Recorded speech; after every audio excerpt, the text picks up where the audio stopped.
ចារទេបងប្អូនខ្ញុំជម្រាបជូនបងប្អូនឲ្យត្រង់ថៃអត់មានអីអស្ចារ្យទេប្រាសាទបុរាណភ្នំរូងភីម៉ៃអីហ្នឹងនៅថ្ម3 4ដុំហ្នឹងនិយាយពីអូជុកជោកជុកជោកអត់មានស្អីទេបើប្រៀបធៀបពីគុណតម្លៃពីសម្បត្តិត្រៃរតនៈនៅកម្ពុជាវិញយើងមានច្រើនណាស់ច្រើនអាណែកត្រៃរតនៈប្រាសាទបុរាណប្រជាពលរដ្ឋ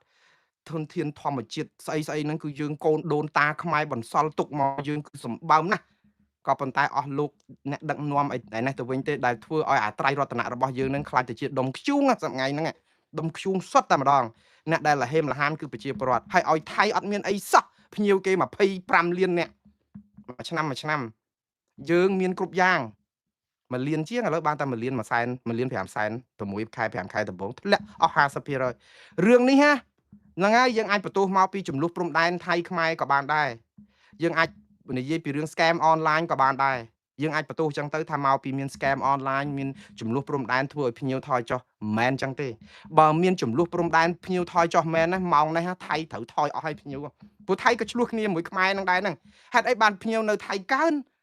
មិនកើនទេថានៅប្រហែលដដែល20លានជាងអីចឹងហើយហេតុអីបានខ្មែរយើងធ្លាក់ដល់តែ50%នេះដោយសារតែយើងមានប្រព័ន្ធដឹកនាំរដ្ឋអំពើពុករលួយក៏យើងបាតតារាង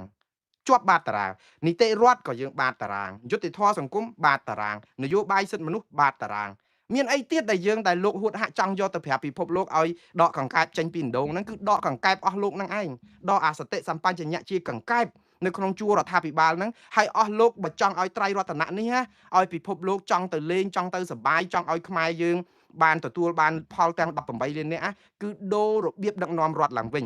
កែឡើងវិញឲ្យអស់ស្ដារសិទ្ធិមនុស្សនិងសេរីភាពឡើងវិញដោះលែងអ្នកទោសមនសិការឲ្យអស់ហើយឲ្យខ្មែរត្រូវគ្នាបង្រួមជាតិព្រោះខ្មែរនៅក្រៅប្រទេសនេះណាសូម្បីតែខ្មែរគ្នាឯងនេះដែលមានលុយចង់ទៅលេងជួយការពារជួយប្រទេសជាតិហ្នឹងក៏ទៅលេងអត់បានដែរអត់ចង់ទៅទី1អំពើឆក់ប្លន់អំពើលួចអំពើកាប់សម្លាប់អំពើកាប់កេងប្រវាញ់នៅពលានយន្តហោះសន្តាគារអ្នករត់ម៉ូតូកង់3ឬទៅប្រអាប់គ្នាទៅអីឬក៏មានការបោកបន្លំអីខ្លះវាមានចំនួនតិចតួចប៉ុន្តែអាហ្នឹងវានៅតែមានសកាដែលធ្វើឲ្យដូចថារកម្មចិត្តប៉ុន្តែរឿងធំគឺរឿងសិទ្ធិមនុស្សនិងប្រជាធិបតេយ្យហ្នឹងទេព្រោះខ្មែរនៅក្រៅប្រទេសនេះ99%គឺចង់ឲ្យកម្ពុជាមានសិទ្ធិមនុស្សប្រជាធិបតេយ្យអញ្ចឹងបានតែគេមិនគ្រប់គ្រងរបៀបដឹកនាំរដ្ឋសប្ងៃហើយដល់អញ្ចឹងគាត់ខ្ទាស់គំនិតហ្នឹងអ្នកដែលគ្រប់គ្រងគណៈបកប្រជាជនកម្ពុជាក៏អល់ឯកនៅក្នុងការទៅលេងដែរព្រោះវាអត់មានសវត្ថិភាពហើយបើអ្នកគ្រប់ជំទាស់រដ្ឋាភិបាលហ្មងអត់ទៅហ្មងភ័យខ្លាចគេធ្វើទុកបុកម្នេញហើយនៅក្នុងពេលហ្នឹងក្តោបលុយទៅលេងវៀតណាមទៅលេងថៃទៅលេងភូមាទៅលេងម៉ាឡេសិង្ហបុរីអីណាឬក៏អឺរ៉ុបអីណាឃើញលុយដែលខ្មែរយើងរបស់យើងដែលចូលទៅលេងខ្មែរអត់ទៅបានទេជាពិសេសលុយរបស់មនុស្សដែលមិនគ្រប់គ្រងរដ្ឋាភិបាលដែលស្រឡាញ់គណៈបកប្រឆាំងហ្នឹងទៅអត់បានទី1ខ្លាចគេធ្វើទុកបុកម្នេញទី2គឺអត់ចូលចិត្តដោយសារអីអត់ចង់ទៅជួយរដ្ឋាភិបាលកម្ពុជាទី3ឆ្លោះគ្នាអត់អាចនឹងលើកដំកើងលើកទឹកចិត្តឲ្យអ្នកផ្សេងទៀតទៅលេងស្រុកខ្មែរបានទេព្រោះអីមតិសតិសម្បញ្ញៈគាត់ថាបើទៅលេងស្រុកខ្មែរយើងប្រាប់គេថាឲ្យទៅលេងគឺដូចទៅជួយបំពន់ឲ្យគណៈបកប្រជាជនកម្ពុជាមានទ្រព្យមានអីលួចកាន់តែបានតែច្រើនអំពើពុករលួយកាន់តែខ្លាំងវាទៅជាឲ្យគណៈបកនេះកាន់អំណាចកាន់តែយូរប្រជាពលរដ្ឋនៅតែអត់បានផលអញ្ចឹងអត់ឲ្យទៅអត់ប្រាប់អត់ណែនាំអត់លើកទឹកចិត្តលើកអីសរសើរពីខាងកម្ពុជាហើយចិត្តទៅបន្ទោសក្រុមប្រឆាំងនឹងថាស្រឡាញ់ជាតិហ្នឹងហេតុអីក៏មិនជួយលើកស្ទួយឲ្យគេមកលេងស្រុកខ្មែរគេស្រឡាញ់ជាតិណាស់អស់លោកក៏ប៉ុន្តែគេអត់ស្រឡាញ់ជាតិនៅពេលដែលមានអស់លោកចឹងទេគេស្រឡាញ់ជាតិនេះខ្លាំងណាស់ប៉ុន្តែគេស្រឡាញ់ទៅអត់បានលះដោយសារអស់លោកនៅជាគេហៅថាសំណក់នៅក្នុងស្នឹមច្បើងដែលមិនឲ្យគោស៊ីនេះតែអញ្ចឹងគេអត់អាចធ្វើអីកើតសោះឆ្កែក៏ស៊ីអាច្បើងនឹងអត់បានគោក៏ស៊ីអាច្បើងនឹងអត់បានអញ្ចឹងយើងនៅជាឆ្អឹងកន្ទឹងកោហាក់ព្រមកែហើយឥឡូវហ្នឹងចាប់ផ្ដើមមកនិយាយតែពីរឿងកង្កែបអីណាអញ្ចឹងបានខ្ញុំលើកទឹកចិត្តឲ្យអស់លោកដូរអារបៀបដឹកនាំរដ្ឋហ្នឹងផ្សះផ្សាលើកតម្លៃតុលាការកុំយកជាឧបករណ៍នយោបាយអីអញ្ចឹងទៅហើយតែដល់ពេលយើងមានអាសិទ្ធិមនុស្សប្រជាធិបតេយ្យកុំងើបមួយវាយមួយឲ្យគណៈបកអីគេនឹងគេធ្វើនយោបាយប្រកួតប្រជែងក្នុងការបោះឆ្នោតដោយសេរីត្រឹមត្រូវនិងយុត្តិធម៌មានកម្លាំងប្រឆាំងស្មើគ្នាយើងអត់ជិះសេះលែងដៃគឺច្បាស់ណាស់គឺមានប្រព័ន្ធយុត្តិធម៌សង្គមនៅពេលដែលមានប្រព័ន្ធយុត្តិធម៌សង្គមខ្មែរសប្បាយចិត្តព្រោះអីអ្នកឈ្នះដោយស្មោះគឺយើងស្រឡាញ់ក្នុងគុណតម្លៃជាតិឥឡូវយើងស្រឡាញ់បកបានន័យថាអ្នកឯងគ្រប់ត្រស្អីហ្នឹងអាងថាស្នេហាជាតិអត់មានស្នេហាជាតិទេកុំមកកុហកអីសោះពួកអស់លោកដែលកំពុងតែស្រែកស្នេហាជាតិសពថ្ងៃហ្នឹងគឺស្នេហាបកនឹងតកូលហ៊ុនទេបើសិនជាស្នេហាជាតិអស់លោកអត់ធ្វើអញ្ចឹងទេស្នេហាជាតិគឺបានន័យថាយើងត្រូវឃើញខុសថាខុសឃើញត្រូវថាត្រូវតែឥឡូវឲ្យតែឋានារីគុណលោកហ៊ុនសែននឹងតកូលហ៊ុនគឺក្បត់ជាតិទាំងអស់អាហ្នឹងស្នេហាបកទេ ស្នេហាជាតិគឺបើគេរិះគន់ថាបូមខ្សាច់បាក់ច្រាំងគឺបូមខ្សាច់បាក់ច្រាំងវាជាធម្មជាតិបូមខ្សាច់គឺបាក់ច្រាំងកុំមកអីណាបូមខ្សាច់ដើម្បីឲ្យច្រាំងនៅហ៎បាត់ភ្នំបាត់ថ្មទៅណាគឺដោយសារតែយើងនាំគ្នាវាយថ្មភ្នំនឹងកាយខុសច្បាប់ខុសអីហ្នឹងបានវាអាលាយភ្នំអាលាយថ្មមិនមែនដោយសារតែយកទៅធ្វើស្អីហូបអត់កើតទេបើហូបកើតមិនមែនអីហ្នឹងគេមិនធ្វើអញ្ចឹងទេអញ្ចឹងយើងត្រូវតែដូរអាហ្នឹងឡើងវិញឲ្យអស់លោកត្រូវដឹងកុំធ្វើរឿងដដែលហើយខ្ញុំនៅតែលើកទឹកចិត្តឲ្យលោកហ៊ុនហាក់ជួយលើកទឹកចិត្តឲ្យរដ្ឋាភិបាលកែក្នុងផ្នែកនយោបាយខ្លះព្រោះអីសប្ងៃនេះរឿងយើងមិនមែនរឿងត្រៃរតនៈទេយើងមានអស់ហើយត្រៃរតនៈសម្បត្តិខ្មែរសម្បូរបែបណាស់អត់មានអីខ្វះទេអស់លោកតើដែលនាំគ្នាបំផ្លាញធនធានធម្មជាតិហ្នឹងចង់អស់ទៀតនេះក៏ដោយសារតែគុណបុណ្យដូនតាយើងដែលបន្សល់ទុកមកអស់លោកបំផ្លាញយ៉ាងណាក៏វានៅសល់ខ្លះដែរតែវាមិនបាត់អស់ប៉ុន្តែបើសិនជាអស់លោកនៅធ្វើដដែលទេគឺតិចទៀតតើអាដុំខ្ជូងហ្នឹងលលាយខ្សល់ទៀតអាហ្នឹងខ្ញុំលើកទឹកចិត្តអញ្ចឹងបើសិនជាចង់ឲ្យកង្កែបចេញពីដងហ្នឹងគឺយកកង្កែបដែលជាមន្ត្រីរដ្ឋការថ្នាក់ដឹកនាំកម្ពុជាដែលធ្វើខ្លួនឲ្យដូចកង្កែបហ្នឹងឲ្យចេញមកខ្ញុំថាមិនបាច់ឲ្យកង្កែបទុកនៅក្នុងដងដែរប៉ុន្តែយកភាពជាកង្កែបក្នុងដងហ្នឹងចេញពីអាខួរក្បាលកង្កែបហ្នឹងទៀតព្រោះអីដូចថាអញ្ចឹងបាទសុភាសិតមួយគេថាយើងអាចយកមនុស្សចេញពីព្រៃបានណាបងប្អូនប៉ុន្តែការដែលយកព្រៃចេញពីមនុស្សពិបាករឿងវាអញ្ចឹងយើងត្រូវយកអាព្រៃហ្នឹងចេញពីមនុស្សឲ្យផុតមកពីថ្នាក់ដឹកនាំហ្នឹងឲ្យចេះស្រឡាញ់គ្នាចេះផ្សះផ្សាចេះសាមគ្គីហើយខ្ញុំសឹងហ៊ានភ្នាល់មួយលោកហួតហាបើសិនជារដ្ឋាភិបាលកម្ពុជានេះស្ដារសិទ្ធិមនុស្សប្រជាធិបតេយ្យឲ្យមានការបោះឆ្នោតដោយសេរីត្រឹមត្រូវនិងយុត្តិធម៌ប្រជាពលរដ្ឋខ្មែរស្រឡាញ់គ្នាហើយប្រព័ន្ធតុលាការឯករាជ្យប្រព័ន្ធយុត្តិធម៌ប្រព័ន្ធអីខ្ញុំហ៊ានភ្នាល់ថាឆ្នាំ2030កម្ពុជាមានភ្ញៀវទេសចរមិនតិចជាង7លាននាក់ឯង7ទៅ10លាននាក់សាកមើលឲ្យតែដូរពីអ្វីដែលកំពុងធ្វើសប្ងៃហើយបើអត់ទេខ្ញុំសឹងភ្នាល់ដាក់ស្អីក៏ដាក់ដែរបើសិនជាយើងដូរគឺទៅឯងបាក់ទំនប់ហើយព្រោះអីប្រជាពលរដ្ឋទាំងខ្មែរទាំងអីទាំងប្រឆាំងទាំងអីហ្នឹងគេនាំគ្នាគាំទ្រទៅទាំងគ្រួសារទៅទាំងអីទៅជួយសប្ងៃគេអត់ចង់ជួយមិនមែនគេស្អប់ខ្មែរទេគេស្អប់អស់លោកនិយាយឲ្យច្បាស់ស្រួលស្ដាប់តែអស់លោកធ្វើអត់ដឹងខ្លួនថាអ្វីត្រូវហើយអ្វីត្រូវស្អីបើយើងបំផ្លាញគ្នាសពបែបយ៉ាងអញ្ចឹងឥឡូវបន្តទៅទៀតបងប្អូនយោធាថៃឯនោះវិញថារបួសទាហានខ្មែរមិនមែនត្រូវគ្រាប់បែកថៃទេគឺត្រូវមីនរបស់ថៃខ្មែរខ្លួនឯងអញ្ចឹងទៀតហើយបងប្អូនថៃហ្នឹងគឺថាអញ្ចឹងឯងអញ្ចឹងដល់ពេលអញ្ចឹងទៅយើងនៅតែតតាំងជាមួយថៃអត់ខុសគ្នាពីគណៈបកប្រជាជនកម្ពុជាទេបើយើងនិយាយពីគំនិតខូចថៃខូចមែនតើនៅពេលដែលមានរឿងអីគឺគាត់ចាប់ផ្ដើមបែកកាយរឿងទូចតាចហ្នឹងទៅឲ្យយើងនឹងនៅឆ្លោះគ្នាអាហ្នឹងដូចបាច់ប្រាក់ដួងអញ្ចឹងណាបងប្អូនមកយកព្រៃរស័យយើងឆ្កាខ្ទេចដោយសារប្រាក់ដួងថៃឥឡូវថៃយកដីអស់លីង70កន្លែងហើយទៅគាត់ចាប់ផ្ដើមដាក់លបងជីកលបងធ្វើបន្លាលួសធ្វើបន្លាយនៅកន្លែងថ្មីហេតុអីបានថៃធ្វើដូច្នេះបងប្អូនមានដឹងល្បិចថៃទេហេតុអីបានជាសំទោសហេតុអីបានជាថៃយកដីខ្មែរបាន70កន្លែងហើយបែរទៅជាយកអាតំបន់តូចឬក៏ដីស្រែឬក៏អីហ្នឹងទីបន្ទួចដាក់បន្លាលួសអីនៅតាមតំបន់ផ្សេងទៀតហេតុអីបានថៃធ្វើអញ្ចឹងហ៎នេះគឺជាតាក់ទិក classic នៃល្បិចប្រាក់ដួងបាច់ចូលគុំរស័យខ្មែរដូចសម័យលង្វែកអញ្ចឹងនៅពេលដែលបានអានេះហើយគឺគាត់ចាប់ផ្ដើមទៅដុតព្រៃទូចឲ្យយើងនាំគ្នារវល់ជជែកអារឿងតូចហ្នឹងភ្លេចអាធំចាំមើលភ្លេចអា70កន្លែងព្រោះអីយើងនាំគ្នានិយាយពីរឿងលបងបន្លាលួសកុងតឺន័រដាក់ថែមសង់លបងអីថ្មីគឺហួសពីបាត់ឈប់បាញ់ហើយចាំមើលតែពេលយើងចរចាឆ្លោះគ្នាជាមួយថៃអីលាក់នឹងលាក់ទៅតាក់ទងនឹងរឿងមានផ្ទុះគ្រាប់ផ្ទុះអីហ្នឹងគឺប្រវែងការចាប់អារម្មណ៍បាញ់បោះអីបន្តិចបន្តួចចឹងទៅនាំគ្នាផ្សះផ្សាមកនិយាយតែពីរឿងកប៉ិចកប៉ុកហ្នឹងអាធំនោះនិយាយអត់បានទេដល់ពេលចុងក្រោយថៃថាអត់អីទេអាបន្លាលួសដែលដាក់ថ្មីហ្នឹងចាំគេមង្គល2ម៉ែត្រឲ្យអាដី70កន្លែងនៅដដែលហើយទៅយើងអូបានហើយណែថៃព្រមរុញ2ម៉ែត្រវិញហើយរុញដីថ្មីទេណាអត់មានដីចាស់ដែលគ្រប់គ្រងពីមុនដល់យើងស្ដាប់មករដ្ឋាភិបាលខ្មែរជោគជ័យទី1ចាំមើលខាងរដ្ឋាភិបាលខ្មែរទូងស្គរឲ្យបែកទៀតជោគជ័យហើយថៃដាក់បន្លាលួសមកនេះឥឡូវរុញទៅបាន2ម៉ែត្រវិញថៃព្រមហើយឃើញទេយុទ្ធសាស្ត្រយើងជោគជ័យកុំចាញ់បោកថៃល្បិចនេះថោកទាបមែនតើប៉ុន្តែល្បិចនេះថោកទាបហ្នឹងគឺគណៈបកប្រជាជនកម្ពុជាក៏ប្រើដែរប្រើមួយខ្មែរគ្នាឯងអត់ប្រើមួយថៃទេគឺនៅពេលដែលរំលាយគណៈបកសង្គ្រោះជាតិគឺគាត់អត់ព្រមដោះស្រាយបញ្ហាហ្នឹងឲ្យគាត់បង្កើតរឿងថ្មីហ្មងរំលាយគណៈបកសង្គ្រោះជាតិហើយគឺគាត់ធ្វើច្បាប់មួយផ្សេងទៀតដើម្បីទី1ដកប៉ាសពតដកអីឬក៏អត់ឲ្យសញ្ជាតិពីអីកាន់ការរដ្ឋាភិបាល ហើយអ្នកណាតវ៉ាចាប់ដាក់គុកដាក់អីចឹងទៅហើយបង្កើតព្រឹត្តិការណ៍អីឲ្យកើតឡើងមកអ្នកណាតវ៉ាចាប់អ្នកតវ៉ានឹងដាក់គុកទៀតដល់យូរយូរអ្នកតវ៉ានឹងទៅដោះស្រាយសុំឲ្យដោះលែងអ្នកតវ៉ាដែលតវ៉ាដើម្បីអ្នកមុននឹងជាប់គុកអ្នកជាប់គុកមុននឹងជាប់បាត់ហើយឥឡូវនាំគ្នាទៅតវ៉ាដោះលែងអ្នកដែលតវ៉ាត្រូវគេចាប់ដាក់គុកដោយសារតែរឿងតវ៉ាក្រោយអាអ្នកតវ៉ានឹងក្រោយមកទៀតគេចាប់ដាក់គុកទៀតទៅដោះអាអ្នកដែលក្រោយនឹងមកឲ្យរួចខ្លួនដល់ចឹងអ្នកដែលជាប់គុកដល់ដំបងគេនោះគណៈបកសង្គ្រោះជាតិគេភ្លេចបាត់មកគិតរឿងលោកកម្មសខាឥឡូវលោកកម្មសខាគេដោះអីតិចគេភ្លេចសង្គ្រោះជាតិបាត់មកគិតរឿងលោកកម្មសខាឥឡូវមកគិតរឿងលោករងឈុនឥឡូវអ្នកជាប់គុកតទៀតហ្នឹងគឺព្រឹត្តិការណ៍ហ្នឹងគឺគេបង្កើតចឹងទៅយូរទៅដោះអាខាងក្រៅដូចថៃចឹងណាបងប្អូនថៃអារឿងដី70កន្លែងទុកធីបចោលទៅបង្កើត on close លុបអា MOU 2001ចោលទៅទេដើម្បីឲ្យនុយអាស្អីគេផ្កាននងហ្នឹងដាក់ផ្លែបបក់ឲ្យខ្មែរលូតទៅ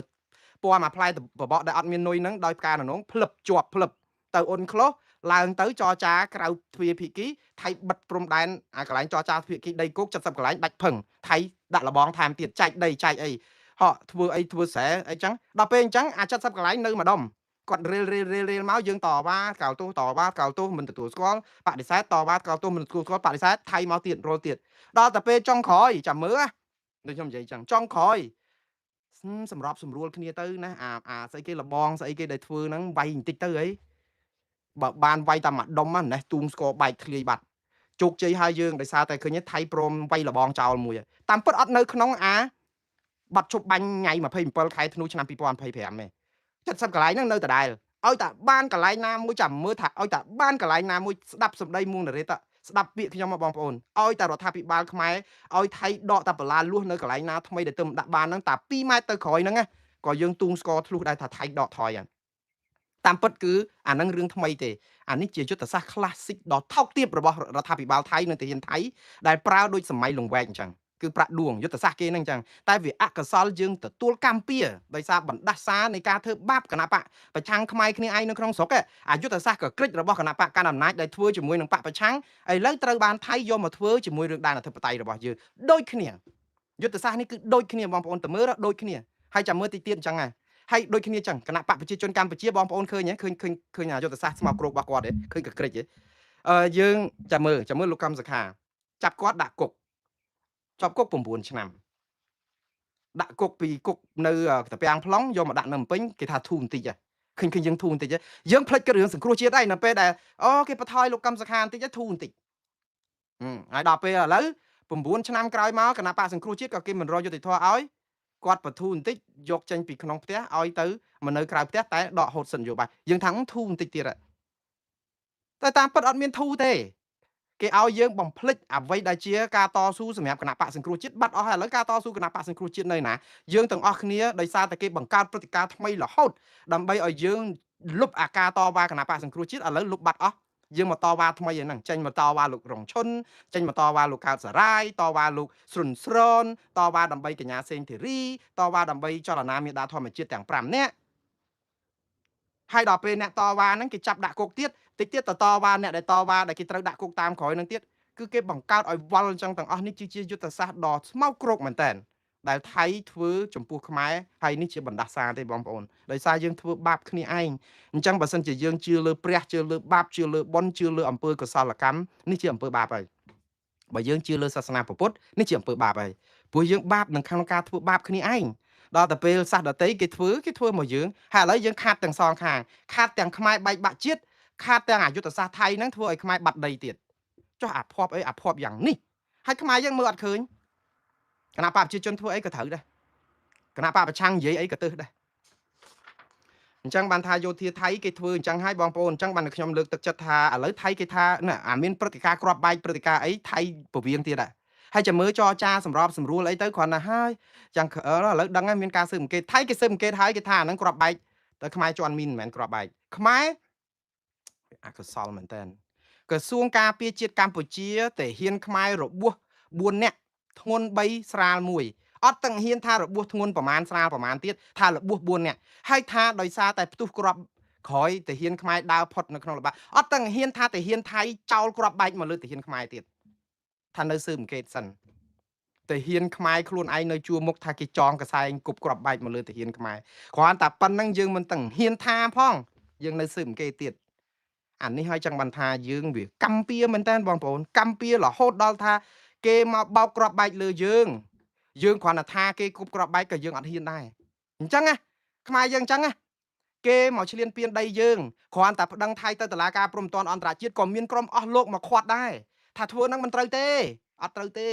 អត់ត្រូវប្តឹងថៃទៅតុលាការអន្តរជាតិឯណាកើតទេវាមិនមានសិទ្ធិអីណាប្តឹងបានទេកុំធ្វើតែមួយថ្ងៃនិយាយពីស្អប់ថៃប៉ុន្តែដល់ពេលខ្មែរគ្នាឯងធ្វើទៅជាតុបឥឡូវថៃគេបោកគ្រាប់បែកមកលើខ្មែរយើងទៅហ៊ានយើងរបួសក៏យើងមើលតែបើជន់មីនវាមីនខ្មែរយើងធម្មតាបើជន់មីនវាបែកដាច់ខ្ទេចទីជើងហ្នឹងវាមិនមែនគ្រាន់ត្រូវរបួសជន់មីនវាមិនមែនមកត្រូវក្បាលត្រូវភ្នែកហ្នឹងតោះតែយើងយកក្បាលទៅចងជាប់ជើងហើយផ្ទុះមកបានត្រូវធ្លុះក្បាលធ្លុះអីចឹងអានេះគឺគ្រាប់បែកនឹងឯងណាបងប្អូនហើយចឹងយើងថៃគេថាមីនថៃហ្នឹងក៏ចេះតែថាទៅថាឲ្យទៅរួចខ្លួនទៅតែខ្មែរយើងដោយសារតែយើងថាកម្មពៀមែនគេឧទាហរណ៍ខ្លីមួយបងប្អូនយើងជាជនរងគ្រោះនៃការទះកំភ្លៀងជ្រុះបាក់ថ្មិញអស់មួយក្រាស់មានអាណាម្នាក់ហ្នឹងគេមកទះយើងបាក់ថ្មិញអស់មួយក្រាស់ស្រាប់តែមានសាកសីគេមកជួយអាណិតយើងណាអូយងាប់ហើយមើលមិនបានគេវាយចឹងលោកអើយមើលតោះទៅរករឿងវាមើលរកប្តឹងម្នាក់ហ្នឹងទៅតុលាការទៅអីមើលស្រាប់មកយើងមកកុំអត់ទេថ្មិញហ្នឹងវាជ្រុះខ្លួនឯងទេខ្ញុំដើរទៅនឹងគាត់រកវាយរកអីចឹងមែនក៏ប៉ុន្តែដូចថាខ្ញុំចពុបជើងទៅដួលបាក់ខ្លួនឯងកុំរករឿងគេវាទៅជាអញ្ចឹងទៅវិញណាចាស់ចិត្តតែប្តឹងគេទៅអីឥឡូវខ្លួនឯងជាជនរងគ្រោះអត់ហ៊ានប្រាប់ថាគេវាយទេអាហ្នឹងចូលដល់រឿងកំ pl ែងណាបងប្អូននៅពេលដែលគេជន់ជើងយើងណាដឹងបងប្អូនដឹងអ្នកដែលខ្សោយហើយទៅប្រាប់គេជន់ជើងយើងនឹងថាម៉េចទេអូសុំទោសបងសុំអធិស្ឋានជើងខ្ញុំនៅក្រោមជើងបងហ្នឹងយើងចរិតយើងបើខ្មែរគ្នាឯងវិញគឺដាល់បាក់ថ្មិញបាត់ហើយកុំមកក្បែរដល់ទៅជន់ជើងគ្រាន់តែឈរក្បែរឬក៏មើលមុខអីបន្តិចហ្នឹងគឺរវាយក្រដាល់គេហ្នឹងខ្មែរគ្នាឯងស្អីមើលមុខហ្នឹងណាស្អីអាងអីចឹងងាប់ហើយវាយគ្នាកាប់ចាក់គ្នាចឹងមកយកហើយប៉ុន្តែបើគេវិញជាមួយថៃវិញឃើញគេជន់ជើងយើងទៅសុំទោសគេថាសុំទោសបងជើងខ្ញុំនៅក្រោមជើងបងឯងវាដែលមានអាជើងខ្ញុំនៅក្រោមជើងបងឯងនឹងដែរបើគេមិនជន់ជើងយើងធ្វើម៉េចបានយើងមិនទៅសោកជើងយើងចូលក្នុងស្បែកជើងគេឲ្យសុំទោសគេថាសុំទោសបងជើងខ្ញុំនៅក្រោមជើងបងឯងរឿងហ្នឹងយើងចឹងនៅមួយថៃហ្នឹងមើលគ្រាប់បែកហ្នឹងក៏ចឹងដែរយើងនៅសារស៊ើបអង្កេតយើងទៅហ៊ានជួមុខគឺបានដឹងច្បាស់ឲ្យព័ត៌មានមកថាថៃចោលគ្រាប់បែកមកយើងអត់ទាំងហ៊ានក្រសួងការពារជាតិអត់ទាំងហ៊ានថាអាហ្នឹងគេចោលគ្រាប់បែកផងនៅស៊ើបអង្កេតសិនថាគ្រាប់ផ្ទុះក្រោយពេលទៅហ៊ានចេះសង្ឃឹមថាការស៊ើបអង្កេតហ្នឹងនឹងបានឃើញថាថៃជាអ្នកបោកគ្រាប់បែកក៏ប៉ុន្តែយើងចេញក្រោយគេហើយព្រោះថៃគេចេញព័ត៌មានគេថាយើងជន់មីនដាក់ខ្លួនឯងដល់យើងដាក់តាមីនចឹងមកយោហ្នឹងគេចោទយើងចឹងព័ត៌មានគេព្រឹបព្រលឹមគេចេញបាត់យើងមួយថ្ងៃកន្លះបានចេញព័ត៌មានយើងគឺយើងអញ្ចឹងបើវាយខ្មែរគ្នាឯងវិញតាម1ម៉ោងទៅចាប់ដល់ផ្ទះគេបាត់ហើយទៅរករឿងម៉ែឪគេដល់ផ្ទះទៀតឥឡូវយើងបន្តទៅទៀតបងប្អូនខ្ញុំថានឹងជាបណ្ដាសាទេខ្ញុំជូនពរឲ្យការស៊ើបអង្កេតរបស់កម្ពុជានឹងរកឃើញថាថៃពិតជាគប់គ្រាប់បែកលើខ្មែរប៉ុន្តែឥឡូវសំណួរសួរចេះវិញបងប្អូនចោះបើថៃចោលគ្រាប់បែកមកលើខ្មែរវិញតើមិនវិញចាហ្នឹងហើយចេញលិខិតថ្កោលទោសតវ៉ាបដិសេធរករឿងថៃទៅប៉ុន្តែអត់ប្តឹងទៅតុលាការទៀតអាដែលហ្នឹងរឿងដីប្រប៉ុណ្ណានៃយើងមិនទាំងដោះស្រាយបានផងចោះរឿងតាហ៊ានយើងរបួសរឿងអីហ្នឹងគឺយកនាំគ្នាទៅដេទៅហើយព្យាបាលទៅហើយតែតិចទៀតទៅក្បែរហ្នឹងត្រូវទៀតគេចោលគ្រាប់ទៀតតែប៉ុណ្្នឹងឯងម្ចាស់អាជីវកម្មនៅកម្ពុជារអ៊ូរទាំថានីតិវិធីចង់បើកសិប្បកម្មផលិតអ្វីមួយស្មុគស្មាញខ្លាំងណាស់រឿងនេះគឺអត់មានជារឿងអីថ្មីទេបងប្អូនខ្ញុំថាអត់ថ្មីហ្នឹងគឺដោយសារយើងនាំគ្នាចង់លើកស្ទួយផលិតផលខ្មែរក៏ប៉ុន្តែអាជីវករខ្មែរខ្លះថ្ងៃហ្នឹងឃើញមានតាមបណ្ដាញសង្គម Facebook គេផ្សព្វផ្សាយតាមពិតរឿងនេះមិនមែនជារឿងថ្មីទេក៏ប៉ុន្តែខ្ញុំឃើញខ្ញុំចូលយកមកផ្សាយទៅដើម្បីឲ្យបងប្អូនដឹងថាតើយើងនឹងវាស្មុគស្មាញប៉ុណ្ណឹងគាត់ថាចេះខ្ញុំមិនដកស្រង់កណនីថាឈ្មោះណាទេគាត់ថាកណនី Facebook គាត់ថាចង់បើកសិប្បកម្មគ្រាន់តែផលិតសាប៊ូផលិតតែសាប៊ូតែមួយមុខទេត្រូវការឆ្លងកាត់9ក្រសួងនិង14នាយកដ្ឋាន9ក្រសួង14នាយកដ្ឋានគ្រាន់តែផលិតសាប៊ូទេហើយគាត់ថាទៀតខ្លះសុពលភាពត្រូវបង់ប្រាក់ជារៀងរាល់មួយខែខ្លះ3ខែខ្លះកន្លះឆ្នាំខ្លះ1ឆ្នាំកន្លះខ្លះ3ឆ្នាំខ្លះ5ឆ្នាំខ្លះ10ឆ្នាំគឺមួយជីវិតហ្មងគឺបង់ហ្នឹងគាត់ថាក្រសួងដែលពាក់ព័ន្ធគ្រាន់តែថាស្មានដើម្បីឆ្លងកាត់ក្រសួងគ្រាន់តែ ផលិតសាប៊ូហ្នឹងមានអីក្រសួងមហាផ្ទៃនាយកដ្ឋានអត្តសញ្ញាណកម្មអាជ្ញាធរដែនដីភូមិឃុំបញ្ជាក់សាលាក្រុងក្រសួងយុតិធម៌មេធាវីធ្វើឯកសារផ្លូវការក្រសួងដែនដីនគររូបនីយកម្មច្បាប់ធ្វើសង់រោងសំណង់ក្រសួងបរិស្ថានច្បាប់ប៉ះពាល់នឹងអនាម័យក្រសួងសុខាភិបាលច្បាប់ផលិតនិងចុះបញ្ជីផលិតផលក្រសួងសេដ្ឋកិច្ចពន្ធដារចុះបញ្ជីបងប្អូនគណនេយ្យស្តង់ដារគយនាំចូលវត្ថុធាតុដើមនិងឧបករណ៍ក្រសួងពាណិជ្ជកម្មចុះបញ្ជីក្រុមហ៊ុនក្រសួងការងារចុះបញ្ជីបុគ្គលិកបង់សោធននិវត្តន៍ក្រសួងសិប្បកម្មឧស្សាហកម្មនិងនវានុវត្តន៍ចុះច្បាប់ផលិតបើកសិប្បកម្មបចបផលិតផលគ្រប់មុខផលិតជាស្ថានស្តង់ដារពិនិត្យគុណភាពផលិតផលសភាពាណិជ្ជកម្មកម្ពុជាស្នើសុំបាកូដមានខ្លះទៀតមានសម្រាមអគិសនីទឹកស្អាតប្រព័ន្ធលូទឹកស្អុយអគិភ័យសន្តិសុខស្ដាប់មិនបាច់រកស៊ីអីទេក៏ប៉ុន្តែបងប្អូនអារឿងនេះវាមិនប្លែកអីដែរទេធម្មតាតែយើងទៅត្រូវតែមានស្របច្បាប់អញ្ចឹងហើយមិនអញ្ចឹងគ្រាន់តែថាមើលទៅវាស្ដាប់ទៅដូចរឿងស្មុគស្មាញវាអត់មានគេហៅ one window service គេហៅតែច្រកចេញចូលតែមួយចូលតែម្ដងហើយធ្វើឲ្យខ្លីកុំឲ្យអស់លុយស្មុគស្មាញនៅឡុងប៊ិចនេះបើទៅចុះឈ្មោះអាជីវកម្មអីប្រើពេលតែប្រហែលជា5-10នាទីអស់លុយតែប្រហែលជា25ទៅ$30បង់ប៉ុណ្ណឹងបានឈ្មោះពាណិជ្ជកម្មប្រកបអាជីវកម្មមួយហើយធ្វើទៅគាត់ថាបើយើងប្រព្រឹត្តខុសច្បាប់អីគេចាប់យើងដាក់គុកទៅគេច្បាប់គេតឹងដូច្នេះនៅស្រុកខ្មែរប្រហែលជាមកពីច្បាប់យើងធូរលលុងឬយ៉ាងម៉េចទៅបានតែត្រូវការពង្រឹងម្លឹងប៉ុន្តែអានេះណាអាទាំងអស់នេះដោយសារអីវិបត្តិធំបំផុតគឺដោយសារក្រសួងមន្ទីរវាច្រើនពេកយើងបង្កើតក្រសួងមន្ទីរទៅគិបកេងប្រវាញ់ប្រជាពលរដ្ឋចិញ្ចក់ឈាមចិញ្ចក់ឈាមប្រាក់ខែរដ្ឋហ្នឹងអស់មួយកណោប្រជាពលរដ្ឋយើងអស់លុយដោយសាររឿងចិញ្ចឹមមន្ត្រីរាជការអត់ប្រយោជន៍ហ្នឹងហើយទៅធ្វើបាបអាជីវករហ្នឹងដោយសារតែវាធម្មតាតែយើងបង្កើតក្រសួងមន្ទីរតែមានការអីវាត្រូវឆ្លងកាត់គណៈកម្មការក្រសួងមន្ទីរគេបើអត់វាខុសច្បាប់ហើយដល់បើមានចិត្តទៅអស់លុយអស់ពេលអស់វេលាអស់អីអូយស្មុគស្មាញចុះបើកាត់បន្ថយឥឡូវបើនិយាយពីថាធ្វើសាប៊ូមួយត្រូវការឆ្លងកាត់ក្រសួងស្ថាប័នជាង20បែបនេះចុះបើយើងកាត់ក្រសួងស្ថាប័នហ្នឹងឲ្យមកនៅត្រឹមតែ10អញ្ចឹងពួកគាត់កាត់បន្ថយពេលវេលាបើថា20ជាងមិញគឺបានន័យថានៅសល់តែត្រឹម4-10ក្រសួងក៏វាគ្រាន់បើដែរមិនអញ្ចឹងទេតែបងប្អូនអាហ្នឹងគេស៊ីតាមជំនាញអញ្ចឹងឯងវាអត់មានអីឆ្ងល់ទេការស្ទង់មតិនៅថៃឯនោះវិញតំណែងនាយករដ្ឋមន្ត្រីថៃគួរបានទៅមេបកប្រឆាំងនេះគឺជាការស្ទង់មតិចម្លែកដែរនៅថៃដោយអង្គការស្ថាប័នឯករាជ្យមួយឈ្មោះថានីដា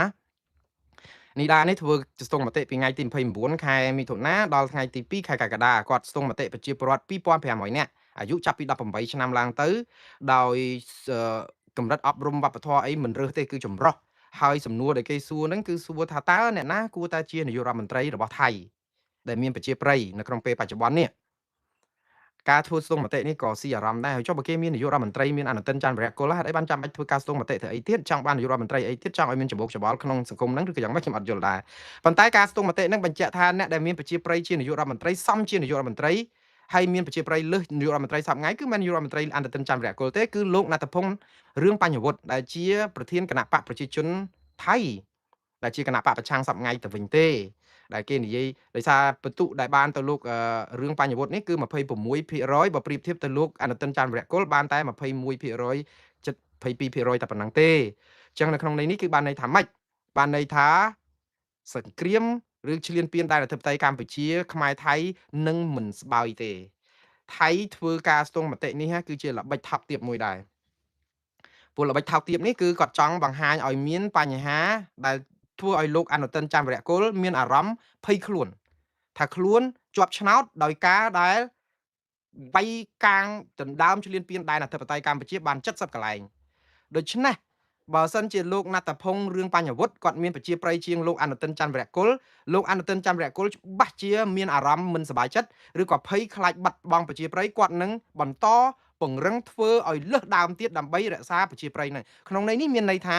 គាត់ជាប់ឆ្នោតដោយសារតែឈ្លានពានដែនអធិបតេយ្យកម្ពុជាអញ្ចឹងគាត់ក៏ទប់ប្រជាប្រិយដោយការមិនខ្ជាក់ដីណាមួយមិនចរចាអីណាមួយមិនបើកព្រំដែនជាមួយខ្មែរទេបើហ៊ានតែប្រហើបបន្តិចគឺប្រជាប្រិយរបស់គាត់នឹងធ្លាក់ដាំក្បាលចុះចាក់ជាមិនខានរឿងនេះគ្រោះថ្នាក់សម្រាប់កម្ពុជាណាស់តែថៃគឺក្លុកដើម្បីឲ្យមានស្មារតីជាតិនិយមបែបថោកទាបព្រោះអីការស្ទង់មតិបែបនេះអត់ត្រូវធ្វើទេនៅពេលនេះពួកគេជាប់ជានាយករដ្ឋមន្ត្រីទៅហើយមិនចង់ឆាលសិលឹកឆ្នោតនឹងចោលឬក៏យ៉ាងម៉េចប៉ុន្តែនេះគឺជាល្បិច ដែលចង់និយាយថាអនុទិនច័ន្ទវរៈគុលកៅអីហ្នឹងក្តៅហើយអញ្ចឹងណែឯងត្រូវពង្រឹងឲ្យមែនតែនតាក់ទងនឹងរឿងអ្វីដែលជាប់គឺដោយសារតែប្រជាពលរដ្ឋបោះឆ្នោតឲ្យតែរឿងបញ្ហាព្រំដែនទេតែឥឡូវនៅសកលបញ្ហាសេដ្ឋកិច្ចជាតិអីនៅស្រុកថៃក៏វាមានបញ្ហាតាក់ទងនឹងរឿងមកកណក៏ដឹករឿងសង្គមរឿងគ្រឿងញៀនរឿងអីផ្សេងទៀតរឿងវាច្បល់មកកណមកយូរហើយក៏ប៉ុន្តែពេលនេះអនុទិនច័ន្ទវរៈគុល 100% នឹងប្រើគេហៅថា classic tactic គឺតាក់ទិកបែប classic ដែលរឿងក្តៅនៅបាងកកនឹងមកដុតនៅព្រំដែនទៀតហើយបងប្អូនត្រៀមមកហើយទៅតែហ៊ានជួមុខបងប្អូនប្រជាពលរដ្ឋត្រៀមខ្លួនខ្ញុំដឹងថាបងប្អូនត្រៀមគ្រប់គ្រាន់រាល់តែពេលទេព្រោះថៃខូចតែអញ្ចឹងមកយោក៏ប៉ុន្តែពេលនេះគឺជាពេលដែលលំបាកសម្រាប់រយៈពេលមិនតិចជាង5ឆ្នាំទៅមុខទៀតទេដែលដោយសារតែការស្ទង់មតិនេះនឹងធ្វើឲ្យចំនួនព្រំដែនកម្ពុជាថៃមិនថយទេហើយអត់មានស្បើយកើតទេព្រោះអីអនុទិនច័ន្ទវរៈគុលនឹងមិនបន្ទន់អេរយាប័តអីទាំងអស់ហើយនឹងធ្វើឲ្យកាន់តែខ្លាំងដោយសារតែការស្ទង់មតិនេះហើយចាំមើលបងប្អូនចាំមើលហើយវេទនាទៅហ៊ានយើងនៅជួរមុខអញ្ចឹងហើយនៅពេលនេះខ្មែរយើងណាត្រូវត្រៀមខ្លួនទុកជាមុនអត់មានធ្វើអ្វីដូចដដែលទៀតទេបើយើងធ្វើដូចដដែលដោយអ្វីដែលរដ្ឋាភិបាលខ្មែរធ្វើសពថ្ងៃមិនប្តឹងថៃហើយនៅតែស្ងប់ស្ងៀមស្អីស្ងប់ស្ងាត់អាមិនគេនោះមិនស្ងាត់ស្ងៀមអាមិនគេនោះខ្ញុំអត់យល់អាពាក្យស្ងប់ស្ងាត់មិនស្ងប់ស្ងៀមគូក្បាលខ្ញុំនៅតែកញ្ញាញ់ខួរមិនដឹងថាប្រើពាក្យអីច្បុកច្បល់តែស្ងប់ស្ងាត់ហើយវាមិនដែលស្ងប់ស្ងាត់ស្ងប់ស្ងៀមអាមិនអត់ស្ងប់ស្ងៀមអាមិនតែស្ងប់ស្ងាត់គឺវាស្ងប់ស្ងៀមហ្នឹងហើយព្រោះវាស្ងប់មិនចង់និយាយថាយើងទុនភ្លុនតែមិនទុនជ្រាយទេដូចពាក្យហ្នឹងវាអត់អីទេព្រោះពាក្យទុនភ្លុនវាខុសគ្នាពីទុនជ្រាយទុនភ្លុនគឺយើងបាត់បានទុនជ្រាយគឺលលាក់លលាក់ហ្មងរឹងប៉ឹងតែមិនរឹងរូសអាហ្នឹងយល់ព្រោះរឹងប៉ឹងគឺបានន័យថាយើងឈរមាំតែមិនរឹងក្បាលហ្នឹងពាក្យខ្មែរយល់តែដល់ពេលស្ងប់អើយតែអានមិនត្រូវផងព្រោះវាច្បុកច្បល់ពេកតែស្ងប់ស្ងៀមស្ងាត់គឺវាអត់ធ្វើអីទាំងអស់ដូចតែគ្នាអញ្ចឹងតែវាអត់មានអីទៅទេហេតុអីបំនាំគ្នាបង្កើតពាក្យហ្នឹងឲ្យអង្កែបចេញពីដងហ្នឹងមកទៀតអាហូបខ្សាច់ហូបថ្មមនុស្សហូបអត់បានហ្នឹងក៏មានអាកាយដីបូមខ្សាច់ដើម្បីកុំឲ្យបាក់ច្រាំងហ្នឹងក៏មានអើយស្អីក៏មានដែរលោកឥឡូវខ្ញុំស្លេះតែប៉ុណ្ណឹងខ្ញុំគ្រាន់តែចង់ឲ្យបងប្អូនប្រុងប្រៀបស្មារតីហើយពង្រឹងសាមគ្គីជាតិឲ្យខ្លាំងត្រូវតែតវ៉ាឲ្យរដ្ឋាភិបាលកម្ពុជាផ្សះផ្សាជាតិបង្រួមជាតិដោះលែងអ្នកទោសមនសិការហើយឈប់ធ្វើទុកបុកម្នេញគ្នាឈប់ងើបមួយវាយមួយយើងត្រូវសាមគ្គីគ្នាឲ្យរឹងមាំព្រោះថៃគឺគេទៅផ្លូវហ្នឹងហើយយើងត្រូវចាំថាថៃអត់ថយទេ survey ការស្ទង់មតិនេះបញ្ជាក់ថាខ្មែរកំពុងប្រឈមនឹងគ្រោះថ្នាក់ធំនៅចំពោះមុខទៀតហើយនៅពេលខាងមុខនេះគឺដោយសារតែថៃគឺនឹងយករឿងបញ្ហាព្រំដែនមកដុតកម្ដៅដើម្បីឲ្យស្បើយអាកម្ដៅនៅក្នុងបាងកកឲ្យតែក្តៅបាងកកគាត់យកមកដុតព្រំដែនហើយចំណាំមើលតែបន្តិចទៀតផ្ទុះមីនផ្ទុះអីច្រងច្រាំងដឹកទាហានដឹកទ័ពអីមកទៀតហើយដល់ពេលអញ្ចឹងស្ងាត់បាត់70កន្លែងបាត់70កន្លែងបាត់